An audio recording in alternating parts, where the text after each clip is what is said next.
começando aqui uma nova série hoje. Na semana passada nós tivemos a oportunidade de celebrar o aniversário da nossa igreja, 8 anos de existência da nossa igreja aqui. De diferente, nós tivemos na semana passada 2 cultos distintos.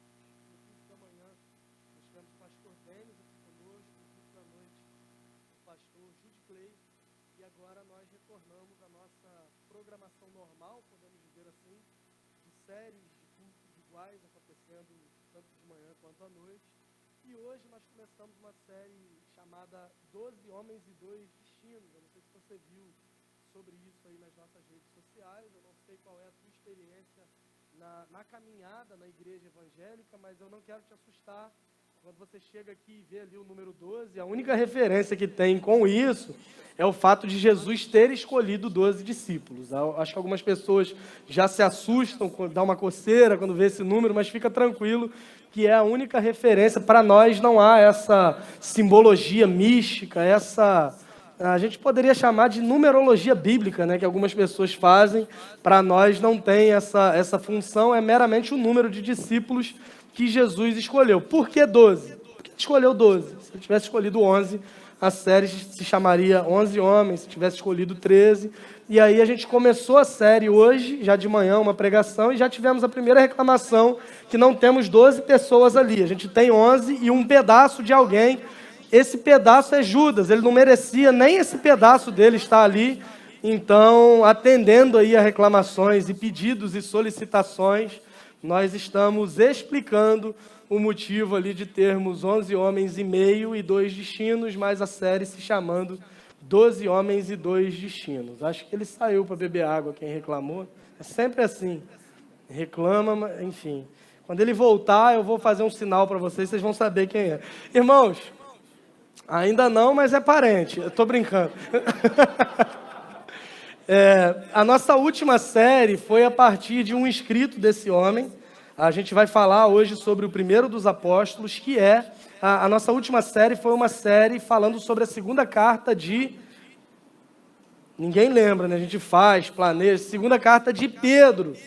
E hoje nós falaremos sobre o discípulo que escreveu a segunda carta de Pedro, que foi... Vocês são inteligentes, hein? Que foi exatamente Pedro, um dos apóstolos sobre quem mais se tem referências na Bíblia, um dos apóstolos sobre quem mais se tem citações diretas e indiretas, um dos apóstolos cuja história está narrada com mais detalhes, mesmo depois que Jesus volta para os céus. Você vai ver no livro de Atos dos Apóstolos a consequência, o desdobramento da história desse homem que é Pedro. No grupo de 12 discípulos, Jesus tinha alguns que eram mais próximos.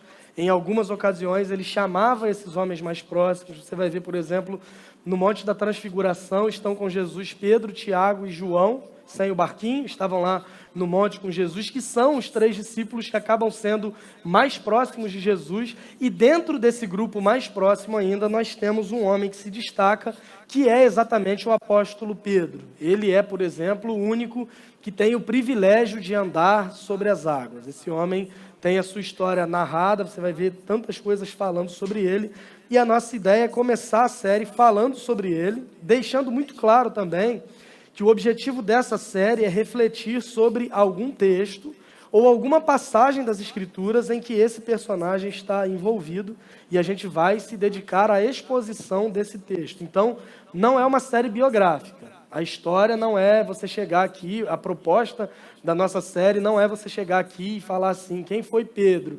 Nascido no dia tal, filho de não sei quem, arquivo confidencial, os amigos dele mandando vídeos para ele. A ideia não é essa. A ideia é nós pegarmos um trecho da vida de Pedro e pensarmos como esse texto serve, como a sua vida serve de ponte para o ensinamento bíblico contido nesse texto. Na primeira pregação da série anterior, que foi uma de suas cartas, nós falamos bastante sobre ele, sobre as suas características, sobre fatos marcantes na sua vida, como ter negado Jesus, ter sido restaurado, dentre tantas outras coisas.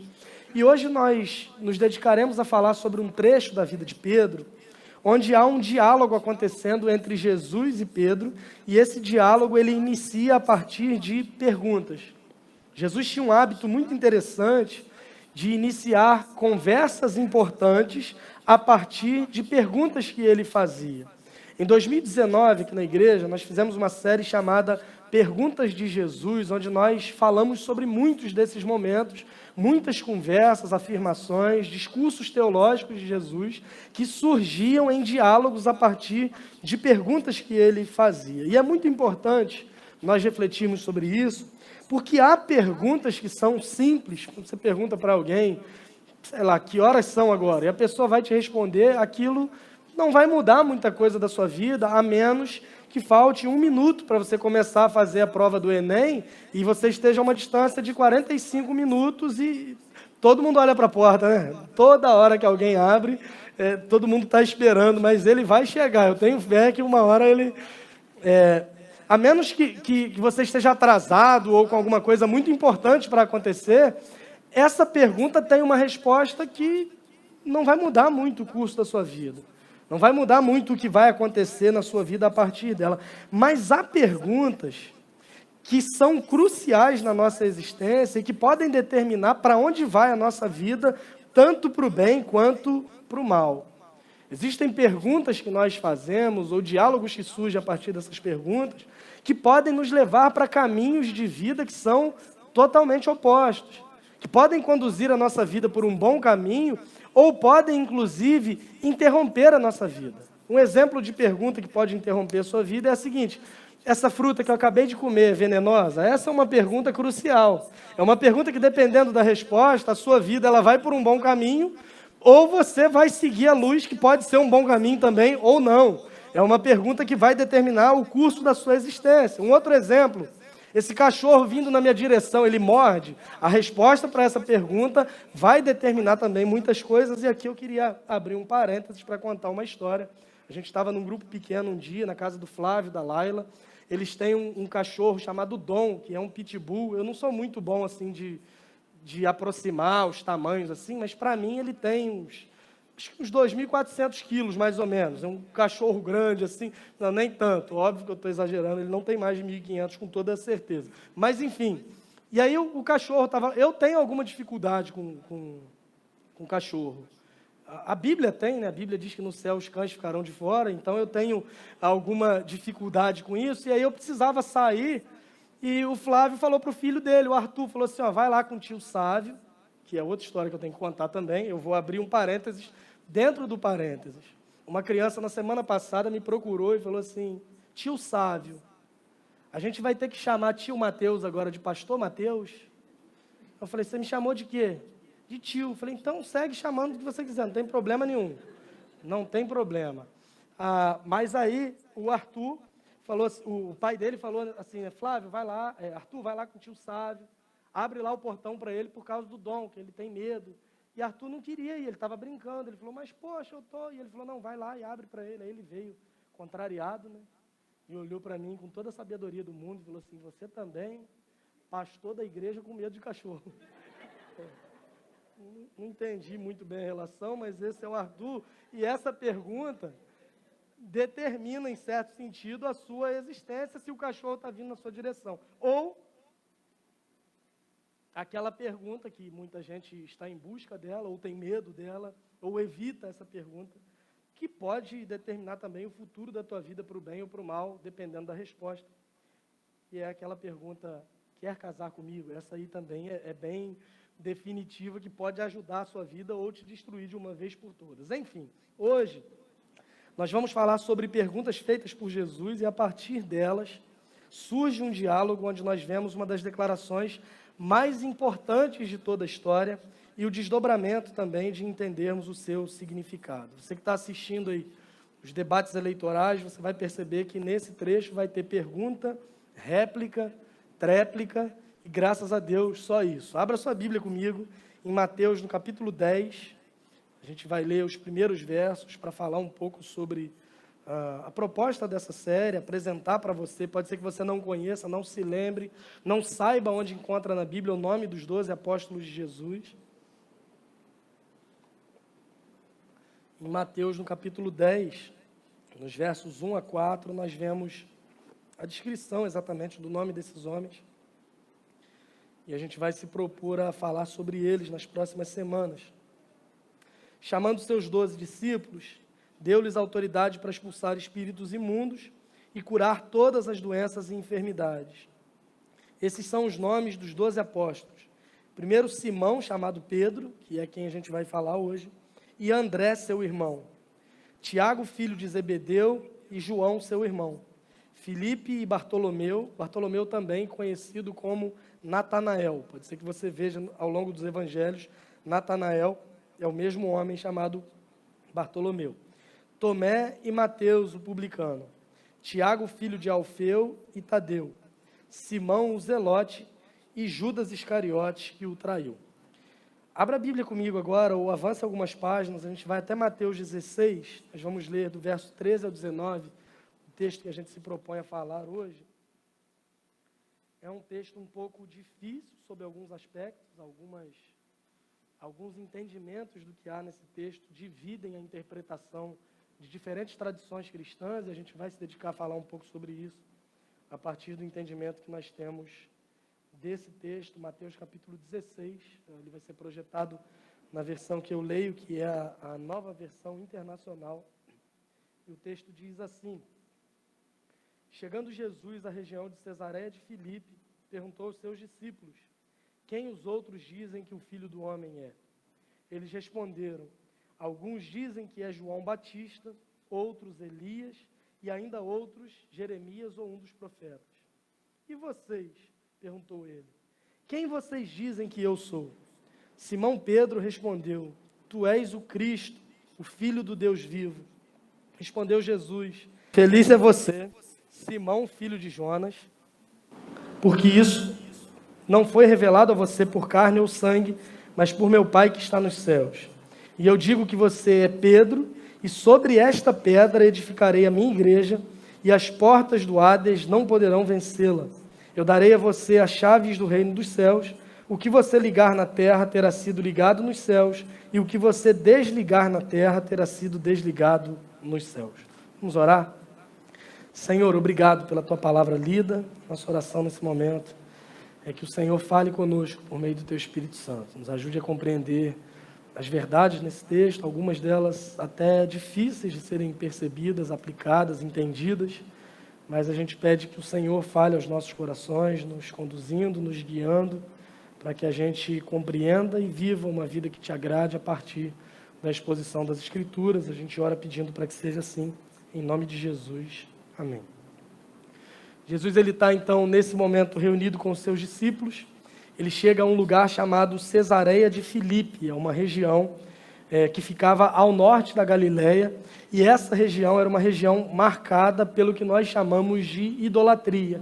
Era uma região onde havia muita adoração a falsos deuses. Havia naquela região, por exemplo, uma espécie de gruta no alto de uma montanha que era dedicada a um deus grego chamado Pan. As pessoas faziam uma espécie de turismo religioso para irem até aquela região que era marcada por essa questão de adoração a falsos deuses. Então, eles estão reunidos em um lugar carregado de idolatria. Aliás, a região se chamava Cesareia, como homenagem ao César. Desde a sua origem, desde a fundação, a cidade já recebe um nome, inclusive, que está relacionado a uma figura que para muitos era a figura do próprio Deus, que era o imperador. Nesse local, Jesus está reunido com os seus discípulos e, ao mesmo tempo em que é percebido esse cenário, no ponto de vista religioso, nós, olhando o capítulo 16, no começo dele, a gente vai perceber que Jesus está lidando também com o desdém de líderes religiosos da religião judaica. No capítulo 16, no começo do capítulo, você vai ver dois partidos religiosos distintos, que são os fariseus e os saduceus. Eles discordavam em muita coisa. Eles eram praticamente contrários, opostos, antagônicos no que pensavam, mas esses dois grupos agora estão unidos para tentar colocar Jesus à prova, e eles fazem isso ao longo de todo o ministério de Jesus. Ele então atravessa o mar, e ele tem uma conversa muito séria com seus discípulos, quando ele os adverte sobre o cuidado que devem ter com o que Jesus chama de fermento dos fariseus, que poderia levedar toda a massa. O que ele está querendo dizer é que, do mesmo modo que um pouco de fermento leveda uma massa inteira, um pouco desse falso ensino desses fariseus e desses saduceus e da maldade que eles tinham, poderia colocar tudo a perder também na vida e no ministério desses homens. Então, logo depois de falar sobre isso, nós chegamos ao texto lido, onde Jesus está reunido com seus discípulos, e a gente consegue perceber, em primeiro lugar, a forma que Jesus inicia esse diálogo é por meio de uma pergunta geral. Ele faz uma pergunta genérica, e é muito interessante que Jesus ele se vale dessa metodologia de ensino. Se você faz para uma pessoa uma pergunta muito direta, a tendência natural é que essa pessoa se defenda, fuja, não tente responder, conte uma história para falar sobre outras coisas. Mas Jesus, ele, de modo muito interessante, ele faz uma pergunta geral. Ele fala assim: quem os homens dizem que eu sou? Quem os outros estão dizendo que o Filho do Homem é? É a mesma coisa se alguém chegar para você e perguntar assim: como anda a tua vida de oração? Se você não tiver com a tua vida de oração em dia ou como deveria estar, a tua resposta normalmente vai ser uma tentativa de fuga, você vai colocar a culpa na correria, você vai responder outra coisa que a pessoa não te perguntou, e uma série de coisas. Mas se você começa com uma pergunta geral, e você diz assim: qual a importância da vida de oração para um cristão? Aí você leva a pessoa para o lugar que você quer que ela esteja. E ela vai falar: é muito importante, é primordial, é fundamental, a gente precisa ser disciplinado para isso. E aí quando você faz uma pergunta direta a partir disso, fica mais difícil da pessoa conseguir se esquivar. E o que parece sugerir a partir da leitura desse texto é que Jesus ele começa exatamente com uma pergunta geral, e a gente vai perceber que logo em seguida ele é um pouco mais incisivo na sua pergunta. Ele está reunido com os seus discípulos, ele sabe que as pessoas haviam falado dele, e ele começa com essa indagação genérica, perguntando sobre o que as pessoas de fora, o que os outros estavam falando a respeito dele mesmo. Perguntas gerais são, em certo sentido, vagas. Perguntas gerais possibilitam uma resposta ampla, que é exatamente o que acontece aqui no verso 14, quando eles citam algumas das possíveis respostas sobre quem era Jesus. Eles responderam, o que sugere que mais de um discípulo respondeu. Está no plural aqui, é muito claro isso, e a gente consegue perceber o que os discípulos responderam quando diz, o texto continua dizendo: alguns dizem que é João Batista, outros Elias, e ainda outros Jeremias ou um dos profetas. É muito curioso, irmãos, nós percebermos que mesmo quem não tem uma relação próxima com Jesus, como os seus discípulos tinham, mesmo quem não está caminhando ao lado de Jesus, todas as pessoas têm alguma opinião sobre Jesus. Até mesmo aqueles que dizem não crer em Deus, eles citam Jesus como uma figura importante do ponto de vista histórico. Eles citam Jesus como um exemplo de liderança. Alguns apresentam Jesus como sendo um revolucionário, um mestre, um guru. E a resposta dos discípulos está relacionada exatamente à percepção que as outras pessoas tinham sobre Jesus. E é bem interessante que, normalmente, a percepção das pessoas sobre Jesus está diretamente ligada, não a quem ele é, não à forma como ele se revela nas Escrituras, mas está ligada ao que eu gostaria que ele fosse. Nós tentamos enquadrar Jesus naquilo que nos agrada. Nós queremos fazer Jesus caber na nossa ideologia política, religiosa, filosófica e tantas outras, e às vezes nós desprezamos alguns elementos da revelação de quem ele é. Às vezes nós desprezamos alguns textos bíblicos que nos são tão claros, tão definidos ali, para simplesmente querer que Jesus seja quem eu quero que ele seja. A percepção dos outros sobre Jesus, normalmente, está relacionada com essa tentativa de fazer Jesus caber dentro da minha caixinha, seja ela de qual natureza for. A resposta que os discípulos dão é uma resposta sobre o pensamento, em primeiro lugar, dos outros, dos de fora. O que as pessoas estão dizendo sobre Jesus. E a gente começa a olhar para essas respostas e perceber algumas coisas interessantes. A primeira delas é que as pessoas estão dizendo que tu és João Batista. E quem é João Batista? É uma figura conhecida. Ele é contemporâneo de Jesus. Ele era alguns meses simplesmente mais velho que Jesus.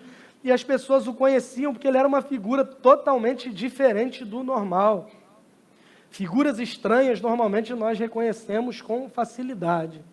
Macaé é uma cidade que tem muita gente, muita figura, né? Não sei se você já parou no calçadão, já fez esse exercício missional, antropológico, psiquiátrico, enfim, o exercício que você quiser fazer, você parar lá no calçadão, no centro da cidade, a quantidade mas figura, assim, num nível absurdo. A gente vê muito aqui na nossa cidade. Talvez nas outras também tenham, mas eu nunca parei para analisar. E eu tenho certeza que todos nós vamos nos lembrar de algumas figuras lendárias aí, folclóricas do centro da cidade de Macaé. Eu tenho medo de citar alguns e ser parente de alguém aqui, por isso eu não vou cair nesse erro, mas eu tenho certeza que você está lembrando de alguns. Gente que passava gritando o nome das lojas, batendo pau, já lembraram, né? Eu vou parar por aqui. O outro que cuspia, tinha um apelido, enfim, eu tenho certeza. Tinha um que vendia um doce de banana quadradinho, preto, não sei se vocês lembram. Exatamente, Mariola, e por aí vai. A nossa cidade tem essas figuras.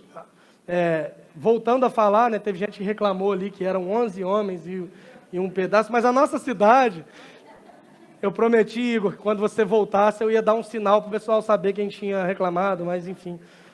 Para a semana que vem a gente já corrige. Pode deixar, pode ficar tranquilo. A nossa cidade tem essas figuras, e normalmente essas figuras folclóricas distintas, elas são facilmente percebidas e reconhecidas, e João Batista era mais ou menos assim. As pessoas se vestiam na época de linho fino, túnicas lindas de linho fino, e ele se vestia de pele de animal. As pessoas na época se alimentavam com pães, azeites. João Batista tinha uma dieta meio... dieta do deserto, não tem negócio mediterrâneo, não sei o que faz a dieta de João Batista, que você vai emagrecer. Ele comia gafanhoto com mel silvestre. Um cara estranho. As pessoas se ajuntavam, e principalmente as pessoas com algum pano de fundo da religião judaica, e ele era um levita, o seu pai era um sacerdote. E as pessoas se juntavam, então, nas sinagogas para ensinar, para falar. Ele ia para o deserto.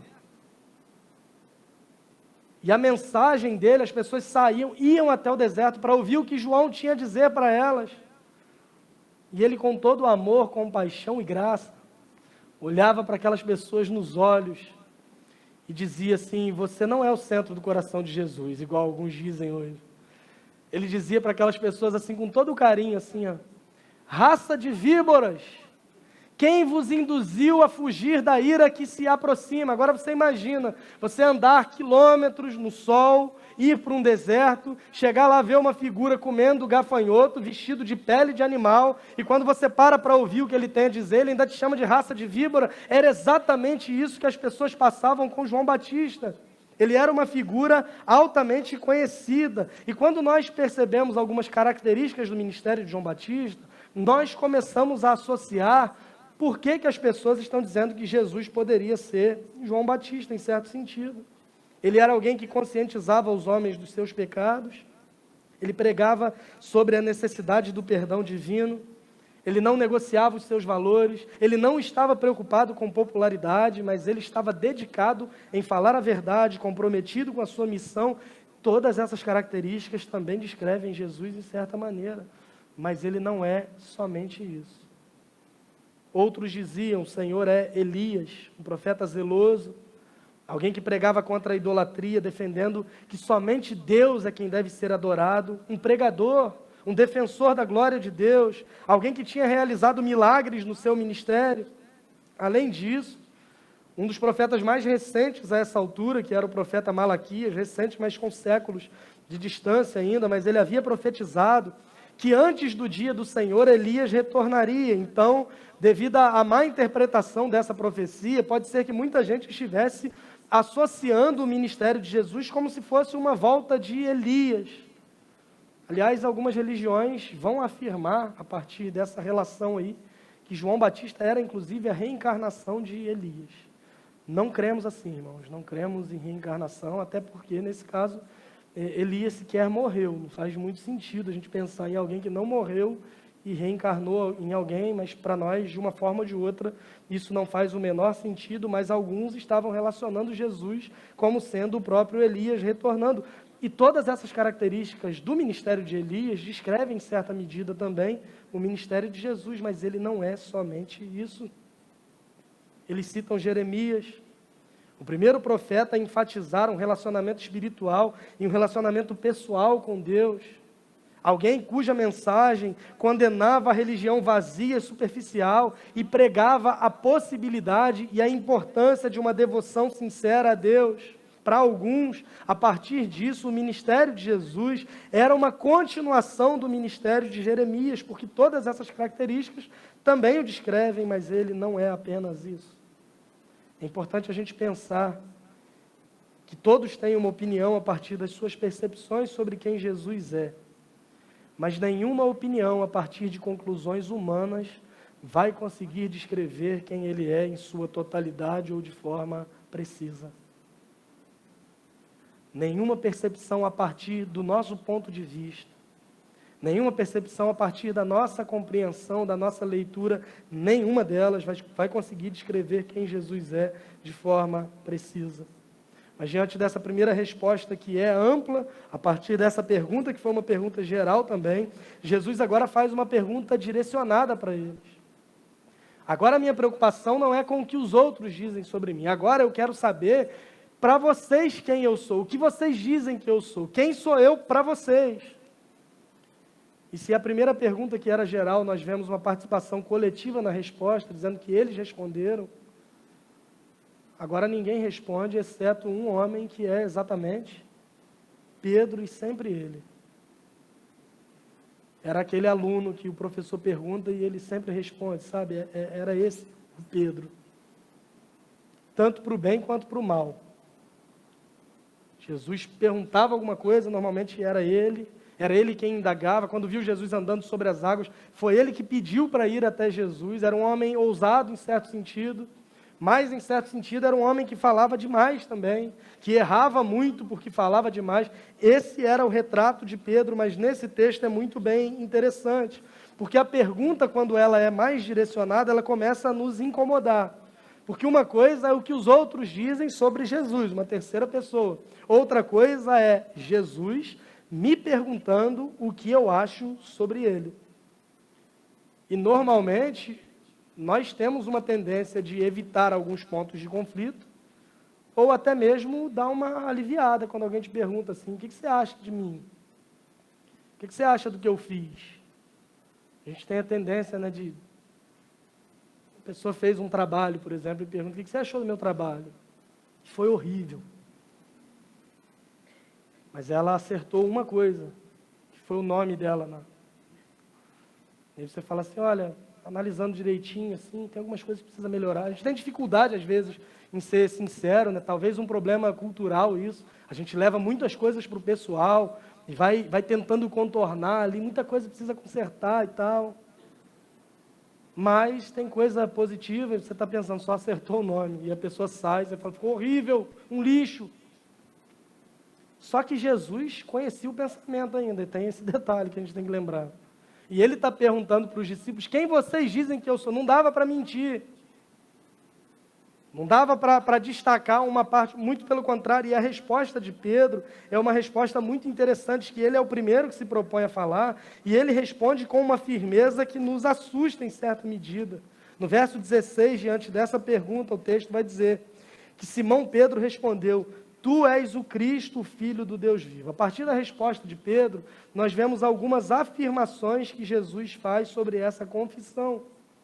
A primeira delas é que ele foi abençoado. Olha no verso 17. Respondeu Jesus, feliz é você, Simão, filho de Jonas. Simão era o nome de Pedro, Jonas era o nome do pai dele. Pode ser que na sua Bíblia traga a expressão Simão Bar Jonas. Bar é uma expressão exatamente que significa filho de. Você vai ver por todos os evangelhos, você vai ver Bartimeu, por exemplo, Barrabás e alguns outros exemplos que está se referindo, na verdade, à família de origem daquela pessoa. Mas a primeira coisa que Jesus fala quando olha para Simão, para Pedro, é a seguinte, Feliz é você, você foi abençoado, você foi feliz, você foi bem-aventurado na sua declaração. Mas é interessante que essa resposta de Pedro não é a partir da sua própria percepção, não é a partir da sua leitura, da sua compreensão, da sua inteligência, porque Jesus continua dizendo: feliz é você, Simão, filho de Jonas, porque isso não foi revelado a você por carne ou sangue, mas por meu Pai que está nos céus. A resposta de Pedro diz que ele nos foi abençoado, Jesus faz essa declaração, e em segundo lugar, Jesus vai nos dizer que essa resposta foi revelada. Uma compreensão, irmãos, perfeita e exata sobre quem Jesus é, só é possível se for revelado pelo próprio Pai. E às vezes nós nos inquietamos com algumas situações e nos perguntamos assim, como as pessoas não conseguem crer em Deus, apesar de todas as evidências. É porque crer em Deus, compreender quem Jesus é, entender sobre o nosso pecado e a nossa necessidade de um Salvador, não é uma verdade natural que a gente consiga chegar a uma conclusão óbvia a partir de A mais B, muito pelo contrário. É uma verdade que só é possível ser percebida se nos for revelada.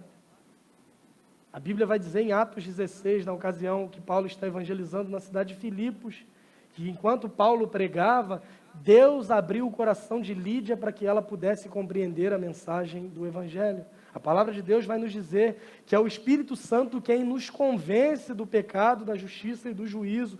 É Ele que nos faz confessar Cristo como nosso Senhor. Uma definição exata sobre quem Jesus é, sobre a sua identidade, sobre a sua missão, só é possível se for revelada de modo sobrenatural, e é isso que acontece nesse exato momento. Jesus não elogia Pedro pela sua inteligência, Jesus não elogia Pedro pela sua capacidade cognitiva, mas ele diz: você é feliz porque isso não foi revelado a você por carne ou sangue, mas isso foi revelado a você por meu Pai que está nos céus. Irmãos, nós somos pecadores. Como somos pecadores, nós somos incapazes de ter uma compreensão sobre quem é Jesus, porque estamos distantes dele, separados dele por causa da queda, por causa dos pecados, desde os nossos primeiros pais. Só é possível reconhecermos quem Jesus é de fato, porque a iniciativa primária é do próprio Deus e não nossa. O texto continua, Jesus dizendo para ele o seguinte: e eu digo que você é Pedro, e sobre esta pedra edificarei a minha igreja, e as portas do Hades não poderão vencê-la. Pode ser que na tua Bíblia traga a expressão e as portas do inferno.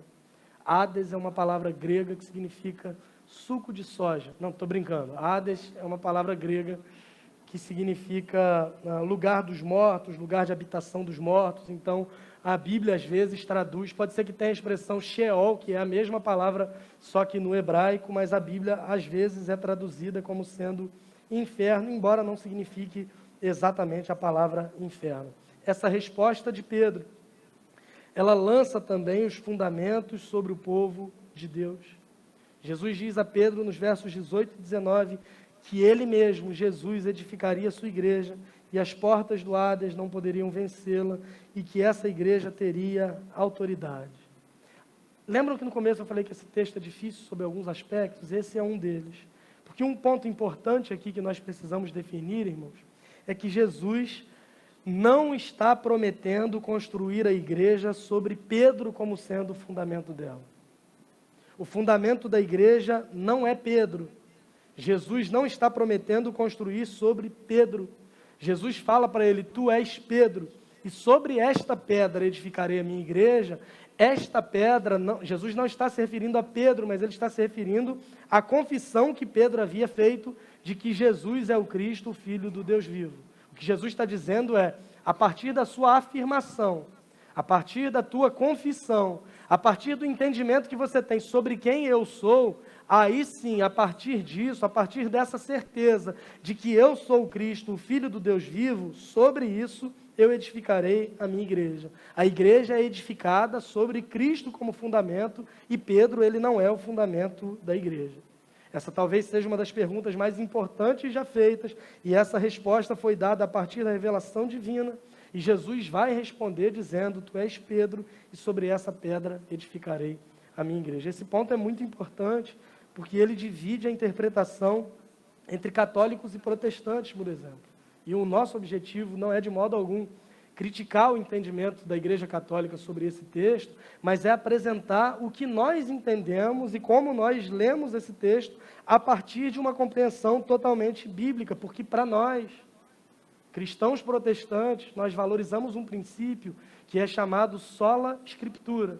Nós entendemos que quem nos guia e tem o poder para nos guiar é somente a palavra de Deus e não é a Bíblia e mais alguma coisa, a Bíblia e mais a tradição, a Bíblia e mais uma figura religiosa, mas é simplesmente a palavra de Deus. E olhando para a palavra de Deus, a gente tem essa compreensão e a gente vai ver isso um pouco mais à frente, inclusive em outros textos bíblicos que se referem a Jesus como sendo o fundamento. Jesus não estava se referindo a Pedro, mas alguns vão defender que o ofício de Pedro, então, é se tornar bispo de Roma. Que Jesus estava dizendo que Pedro seria o fundamento sobre o qual a igreja seria construída, e a partir disso, todos os bispos de Roma que sucedessem Pedro seriam herdeiros dessa autoridade, como sendo a rocha sobre a qual a igreja se fundamenta. Nós não cremos assim, irmãos. Para nós, a igreja só tem um fundamento, e esse fundamento é Cristo. Eu vou apresentar para você algumas razões pelas quais nós cremos que essa afirmação está relacionada a Jesus como fundamento e não ao próprio Pedro. Em primeiro lugar, embora Pedro tenha sido um apóstolo importante, ele não era o único. Embora ele tenha exercido alguma liderança, ele não tinha uma liderança inquestionável entre os demais. Em Atos, no capítulo 15, está havendo uma divergência muito grande sobre como a igreja deveria tratar os de fora. Como a igreja deveria tratar os não-judeus que estavam se convertendo, e diante dessa divergência, todos os discípulos estão reunidos ali, e aí é o texto que nós conhecemos como o Concílio de Jerusalém. Os discípulos estão reunidos para deliberar sobre esse assunto tão importante.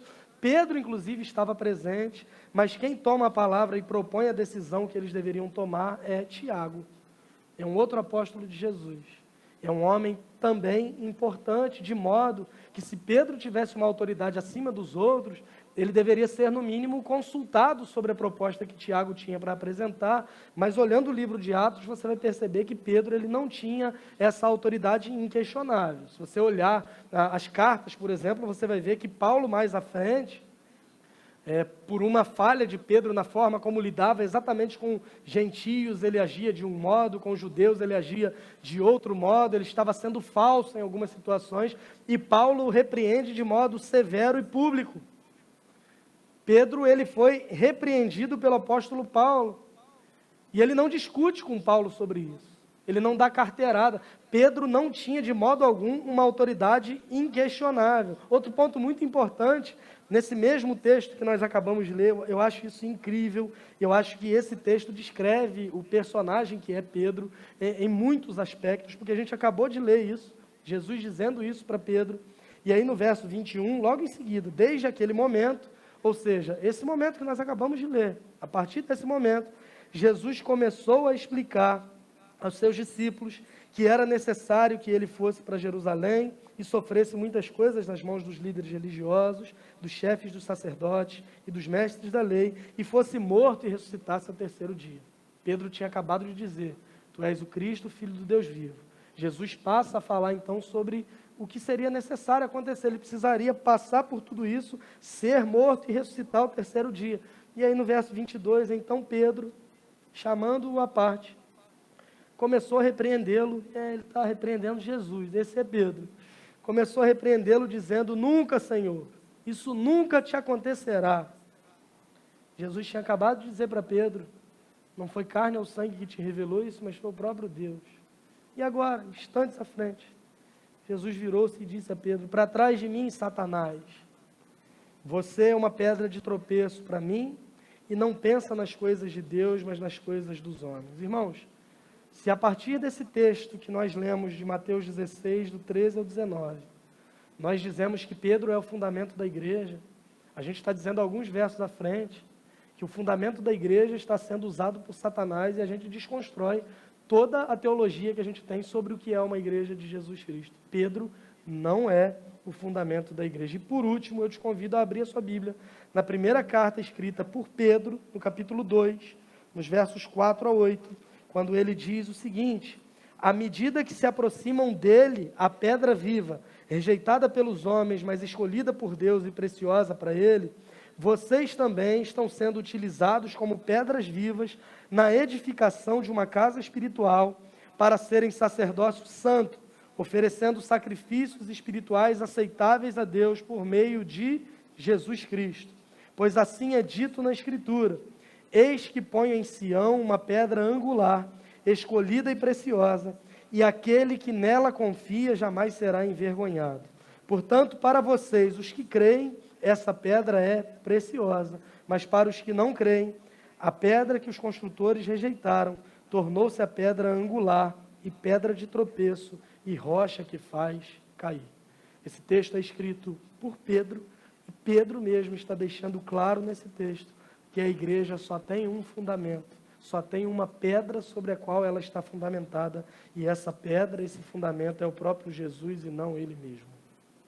Isso não significa que Pedro não teve importância, isso não significa que ele não teve um papel de destaque entre os apóstolos, ou que ele não tenha exercido liderança e influência em certo sentido. Mas daí a afirmá-lo como receptor único dessa autoridade, é forçar o texto bíblico a dizer o que ele não está dizendo. E se nós cremos que somente a palavra de Deus é quem nos guia, nós podemos afirmar de modo muito seguro que o fundamento da igreja não é Pedro, mas é Jesus. Jesus continua falando com Pedro no verso 19, e aqui é um outro texto difícil, e a gente vê a importância da gente pregar em séries de modo expositivo. Porque tem texto que a gente pega para pregar e a gente fala assim, sendo bem sincero, fala assim, vai mexer com uns negócios meio complicados aqui, acho que vou escolher outro, vou pregar que Deus é amor. Deus é amor, é tranquilo, todo mundo sai daqui feliz, animado, mas nós somos chamados a pregar todo o conselho de Deus. Se nós somos chamados a pregar todo o conselho de Deus, a gente não pode fugir dessas questões que às vezes são um pouco difíceis de compreender, mas é importante que a gente trate isso com seriedade. O pessoal que está fazendo o mini seminário aí todas as quartas tem percebido e aprendido sobre a importância disso e como fazer isso de modo mais prático, até falando nisso. Jesus continua falando com Pedro, e aqui no verso 18 ainda, ele vai fazer a primeira menção da igreja nas Escrituras, quando ele diz, sobre essa pedra edificarei a minha igreja, e as portas do Hades não poderão vencê-la. Hades significa literalmente o lugar dos mortos. O que Jesus está dizendo para Pedro é que absolutamente nada tem poder contra a igreja que está fundamentada em Cristo. Essa declaração deveria nos encher de temor e de alegria, porque nós somos essa igreja, porque nós somos esse povo sobre o qual Jesus está dizendo que nem mesmo a porta do lugar dos mortos tem qualquer poder ou autoridade contra esse mesmo povo. Olhem a afirmação feita por um pregador e escritor chamado J.C. Ryle. Ele fala o seguinte: nada pode derrubar e destruir completamente a igreja. Seus membros podem ser perseguidos, oprimidos, presos, espancados, decapitados, queimados, mas a verdadeira igreja nunca é totalmente extinta. Ela se levanta novamente de suas aflições, ela vive através do fogo e da água. Quando esmagada em uma terra, brota em outra. Os faraós, os Herodes, os Neros trabalharam em vão para derrubar esta igreja. Eles matam seus milhares e então morrem e vão para o seu próprio lugar. A verdadeira igreja sobrevive a todos eles e os vê enterrados, cada um por sua vez. A igreja é uma bigorna que quebrou muitos martelos nesse mundo e ainda quebrará muitos martelos. A igreja é uma sarça que muitas vezes queima, mas não se consome. A declaração de Jesus é que esse povo, essa igreja fundamentada nele, nem mesmo as portas do Hades têm algum poder contra essa igreja. O apóstolo Paulo, escrevendo aos Romanos, ele faz uma lista de coisas que talvez pudessem nos separar do amor de Deus, nos tirar desse fundamento que é Cristo. E ele faz uma lista de coisas extremas. Ele fala sobre morte, sobre nudez, sobre fome, sobre espadas, sobre perigo, sobre anjos, sobre demônios, sobre qualquer criatura debaixo do céu e da terra, sobre presente, sobre passado, sobre futuro. E ele diz no final, concluindo essa ideia, que nada pode nos separar do amor de Deus que está em Cristo Jesus, o nosso Senhor. Irmãos, absolutamente nada, nenhuma força do mal, das trevas, nenhum homem, absolutamente nada tem poder contra a igreja de Cristo, porque a igreja de Cristo está fundamentada nele e ele é o Senhor da igreja, o único. Às vezes a gente se preocupa demais com o futuro da igreja e esquece de ser uma igreja que está preparada para o futuro. Às vezes a gente conjectura sobre coisas demais do que vai acontecer no futuro. Precisamos eleger um candidato ou outro, porque o futuro da igreja depende... O futuro da igreja não depende de eleições políticas. Eu queria deixar isso muito claro para você enquanto cristão. O futuro da igreja não depende do resultado das eleições de outubro, e você tem todo o direito de escolher o que você achar melhor. Você é um cidadão e tem esse direito e esse dever, inclusive. Mas pensar que a igreja de Cristo Jesus depende da aprovação política, da aprovação do Estado, é muita ingenuidade e é querer tirar do trono o Senhor da igreja, que reina sobre todas as coisas, sobre todas as circunstâncias. Se você olhar para a história da igreja, você vai ver perseguição desde sempre. E quanto mais a igreja sofria perseguições, mais a igreja crescia. Tertuliano de Cartago, um dos pais da igreja, viveu nos 3 primeiros séculos, no início ali da perseguição do Império Romano, onde matavam cristãos, onde divertiam o povo, colocando cristãos para lutarem contra leões dentro das arenas. Quem se professava como cristão, quem se definia como um cristão, era morto, se tornava um espetáculo público de zombaria. E a igreja seguia crescendo. Porque o que confere a certeza de que as portas do inferno não têm poder sobre a igreja, não é o Estado, não é a política, não é a filosofia, não é a religião, mas é o Senhor da igreja sobre a qual ela está fundamentada. É óbvio que isso não te isenta de pensar o que vai ser melhor, o que vai ser pior. Não é um discurso de alienação, anarquia, absolutamente nada disso. Mas nós, enquanto cristãos, não podemos ter a nossa esperança fundamentada em Jesus e mais alguma coisa. A nossa esperança deve estar nele e somente nele, porque ele é o Senhor da igreja, independente de quem ganhar a eleição, independente do futuro do Brasil, independente de qualquer coisa, absolutamente nada vai parar a igreja de Cristo, porque ele é o Senhor dela e ele reina sobre todas as coisas. Tertuliano dizia, falando sobre esse cenário de perseguição, que o sangue dos mártires é a semente para o crescimento da igreja.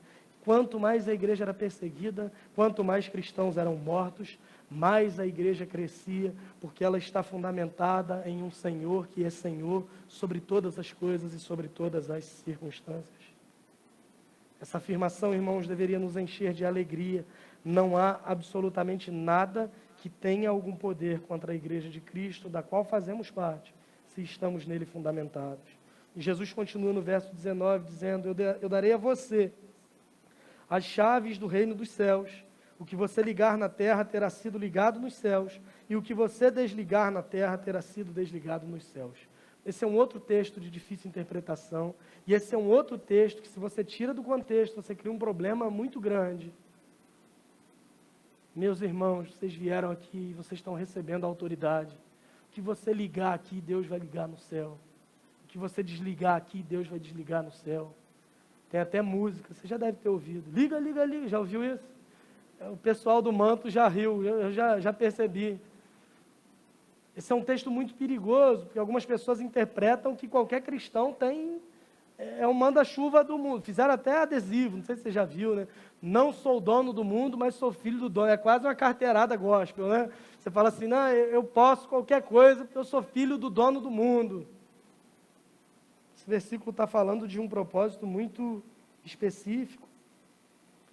Jesus está dizendo para Pedro, que está dando para ele as chaves do reino dos céus, onde ele teria autoridade para o que fosse ligado na terra, fosse ligado nos céus, o que fosse desligado na terra, seria desligado nos céus. O que Jesus está falando nesse texto? Semana que vem a gente continua... Não, estou brincando, né? Isso aí é horrível quando a gente está pensando num negócio assim. Mas a interpretação desse verso está claramente exposta no início da história da igreja, no livro de Atos dos Apóstolos. Pedro é o homem que é usado por Deus para anunciar a mensagem do Evangelho, em primeiro lugar, para os judeus. Em Atos capítulo 2, logo após o dia de Pentecostes, ele vai pregar o Evangelho, ele vai falar sobre o que Jesus fez, e ele vai relacionar isso com o profeta Joel. Pedro está sendo usado por Deus para abrir o reino dos céus para os judeus. Pedro é um instrumento de Deus, em Atos capítulo 8, para pregar o Evangelho, dando essa espécie de entrada no reino dos céus para os samaritanos. Pedro é instrumento de Deus para pregar o Evangelho, em primeiro lugar, para os gentios, para todos os não-judeus, e eles têm entrado agora nessa nova comunidade que é a Igreja de Cristo. Atos capítulo 10, você vai ver Pedro pregando na casa de um homem chamado Cornélio. Quando Jesus diz para Pedro que estava dando a ele essa chave que abria o reino dos céus, ele está falando da mensagem do Evangelho que estava disponível para que Pedro pudesse pregá-la. Mas esse texto fala sobre chaves que abrem e fecham. Esse texto fala, na verdade, sobre ligar na terra e ligar nos céus, e sobre desligar na terra e desligar nos céus, e aí a gente começa a pensar, mas o que isso tem a ver? E a gente compreende isso quando anda uma página para frente, em Mateus capítulo 18, te convido a abrir comigo no verso 15, onde Jesus está tratando o tema da disciplina na igreja local, quando ele fala o seguinte: se o seu irmão pecar contra você, vá e a sós com ele mostre-lhe o erro. Se ele o ouvir, você ganhou seu irmão. Mas se ele não ouvir, leve consigo mais um ou dois outros, de modo que qualquer acusação seja confirmada pelo depoimento de 2 ou 3 testemunhas. Se ele se recusar a ouvi-los, conte à igreja. E se ele se recusar a ouvir também a igreja, trate-o como um pagão ou publicano. Se alguém está em pecado, Jesus está dizendo, vai a sós, expõe o erro. Se ele te ouvir, ótimo, problema resolvido. Se ele não te ouvir, você volta, leva mais um ou dois, para que haja testemunhas, e aí é o cumprimento da lei, inclusive de Moisés. Se ele te ouvir, ótimo. Se ele não te ouvir, você leva a situação para a igreja. Se ele ainda assim se recusar a ouvir a igreja, trate-o como um pagão ou publicano, ou seja, afaste esse homem da comunhão. Disciplina cirúrgica. Ele não pode mais fazer parte do corpo de Cristo. Essa mensagem não combina muito. Lembram que eu disse que Jesus, às vezes, as pessoas tentam encaixá-lo no que elas querem que ele seja? Não combina muito com Jesus, paz e amor, quase hippie, que as pessoas tentam pintar hoje, como se Jesus fosse aquele que aprova e bate palma para tudo que você faz, que não te repreende, que não aponta o seu erro. Nesse mesmo texto, ele está falando sobre disciplina. Se a mensagem do Evangelho é algo que liga esse acesso nos céus ao reino de Deus, o que desliga esse acesso é exatamente a disciplina bíblica. Como que a gente conclui isso? Quando a gente lê o verso seguinte, no verso 18, Jesus usa a mesma figura de linguagem, logo após falar sobre disciplina. Ele vai concluir esse trecho dizendo, digo a verdade, tudo o que vocês ligarem na terra terá sido ligado no céu, e tudo o que vocês desligarem na terra terá sido desligado no céu. Jesus está falando sobre a mesma coisa, ele está usando o mesmo exemplo, e ele está dizendo que a igreja tem, ao mesmo tempo, um privilégio glorioso de pregar o Evangelho, mas tem também uma responsabilidade muito séria de promover a disciplina, que embora não seja um assunto em moda no nosso tempo, é um assunto bíblico e nós não podemos nos furtar de exercê-lo do modo como a Bíblia manda que a gente exerça. A gente tem que se lembrar que nós, enquanto igreja, somos mordomos do reino de Deus e não donos do reino também. Eu não tenho autoridade pessoal como pastor, como qualquer figura religiosa, para desligar absolutamente nada no reino dos céus. As pessoas às vezes têm medo, especialmente quando saem de uma igreja. Eu não saí debaixo de bênção. O pastor, o apóstolo, o bispo não me abençoou. Eu não sei como é que está agora essa questão da cobertura espiritual. Isso não existe, irmãos. Se nós estamos em Cristo, a nossa vida está fundamentada em Cristo, isso não tem o menor sentido. Mas o que Jesus está dizendo é que o seu povo, a sua igreja reunida, não é uma figura, não é uma pessoa, não é um ser iluminado especial, não. É o povo de Deus, é a gente reunido. É esse povo tão diferente em alguns aspectos, mas que caminham no mesmo propósito, que nós chamamos dessa unidade no meio de tanta diversidade. Essa igreja é encarregada da responsabilidade de proclamar fé e arrependimento por meio da pregação do Evangelho, mas ao mesmo tempo ela é chamada também para cuidar desse reino na terra, por meio inclusive da disciplina, que o último passo é esse afastamento. O único pecado que faz alguém ser excluído de uma comunidade de crentes em Cristo Jesus é a ausência de arrependimento. Talvez você tenha uma experiência negativa de pecados sendo expostos publicamente e excluídos porque simplesmente aconteceram, mas todos nós somos pecadores. Não existe cristão que não peque, mas não existe cristão também que não se arrependa. O único modo de alguém ser desligado da comunhão da igreja, o texto está dizendo, é por meio da ausência de arrependimento. Jesus está, por meio dessas palavras, revelando a Pedro o futuro do que está por vir, a partir dessa confissão de que ele é o Cristo, o Filho do Deus vivo. Jesus está mostrando para Pedro e para os outros apóstolos um vislumbre da futura missão da igreja. E eu quero caminhar para o fim fazendo uma pergunta pessoal para você. Como é que você responde a essa pergunta? Quem é Jesus para você?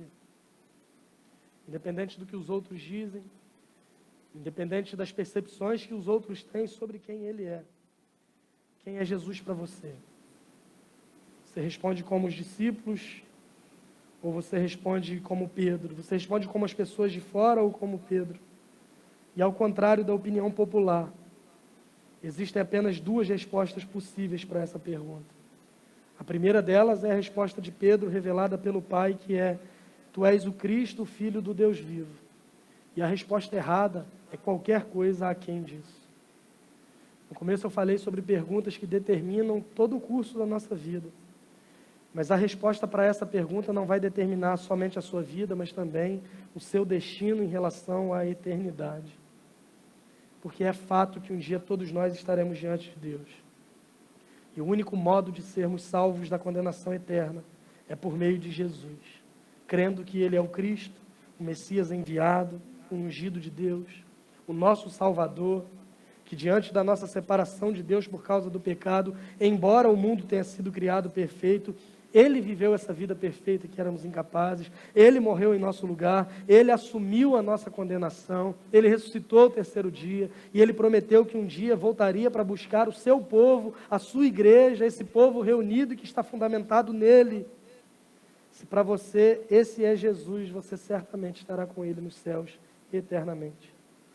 Mas se para você Jesus é qualquer coisa aquém disso, se você o vê como um mero personagem histórico interessante do ponto de vista histórico, mas você não crê nele como Filho de Deus, como seu Salvador, você não é outra coisa senão um pecador não arrependido. E pecadores não arrependidos não fazem parte do corpo de Cristo, não têm acesso ao reino dos céus e será desligado eternamente do reino dos céus. O texto que lemos de 1 Pedro falando sobre Jesus como fundamento da igreja nos mostra duas possibilidades apenas. Ou Jesus é a rocha sobre a qual você fundamenta a sua vida, ou Ele é a pedra que você rejeita, e essa rejeição te fará ser destruído completamente e eternamente. Mas a você é dada hoje a oportunidade do arrependimento por meio da pregação do Evangelho.